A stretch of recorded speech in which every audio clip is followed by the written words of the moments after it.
జయ వీరభద్రుడికి మొన్న మా జూనియర్ ఎన్టీఆర్ గారు తెలుసుకోవాలి. వాళ్ళ కుటుంబంలో నారా భువనేశ్వరికి అవమానం జరిగినప్పుడు ఘాటుగా స్పందించింటే ఈ విమర్శలు ఉంటూ లేదు.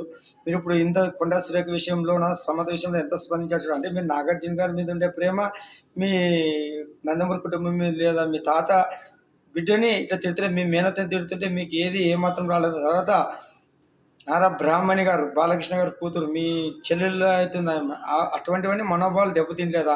ఆ రోజు ఘాటుగా విమర్శించి ఎవరైనా కానీ మీరు రాజకీయాలు చూసుకోండి, ఆడవాళ్ళ జోలికి వస్తే క్షమించేది లేదని ఆ రోజు అంటే అయిపోయినా నన్ను ఈ రోజు నీ విమర్శలు ఎదుర్కొంటుండేది.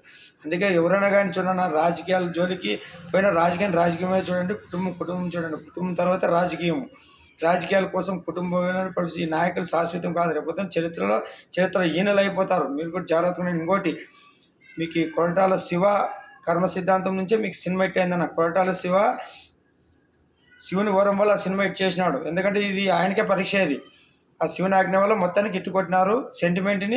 రాజమౌళి సెంటిమెంట్ తీసేసినారు. జయవీరభద్ర.